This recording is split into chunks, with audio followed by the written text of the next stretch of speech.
colonized nations learned the lesson. The strategic weapon is industrial scale and local supply. Now the battle moves to who can build factories to feed their people. This is where the Indian biscuit story begins. In the mid-19th century, a strange object arrived on India's shores.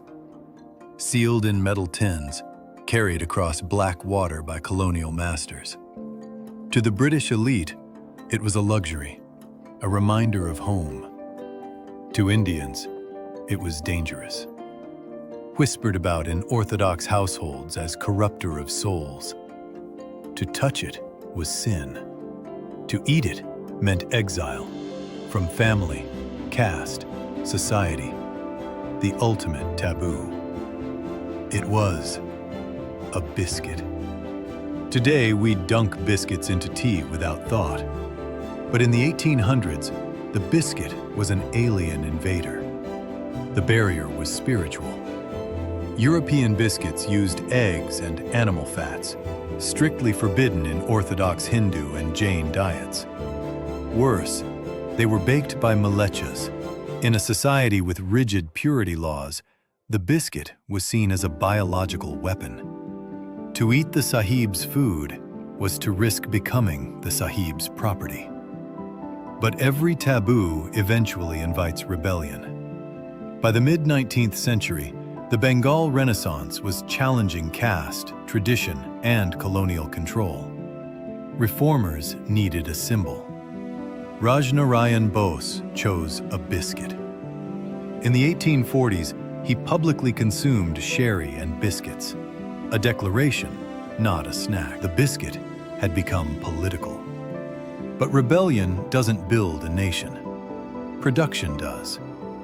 By the early 20th century, the Swadeshi movement turned protest into manufacturing.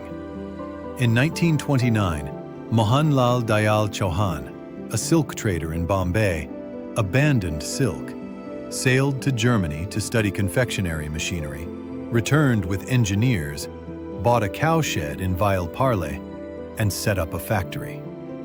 It had no name. People simply called it the factory in Parle. At first, they didn't bake biscuits. They made candy. Then came 1939, World War II. British supply lines collapsed. Interred biscuits from Huntley and Palmer's stopped. A monopoly cracked open. Parle seized the moment.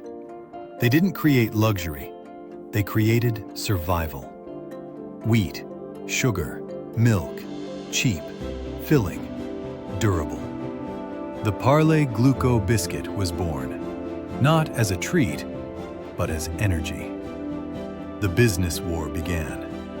Britannia was the Sahib's biscuit, elite, aspirational. Parle became the people's biscuit. Britannia chased margins. Parle chased volume. British biscuits came in decorative tins. Parle used wax paper. Cheap, moisture-resistant, instantly recognizable. They reached villages Britannia never bothered to enter. By India's independence in 1947, Parle had conquered Indian tea. Slowly, the foreign became familiar.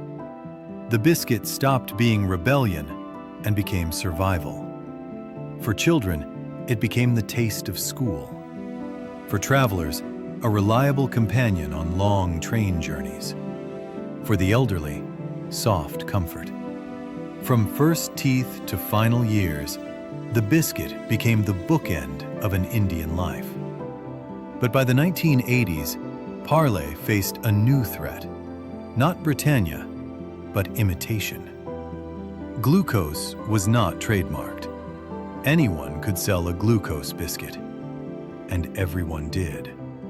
Copycat brands flooded markets in yellow wrappers, stealing Parle's creation. So Parle made a brutal decision. They killed the category to save the brand. Gluco became Parle G. Energy became genius.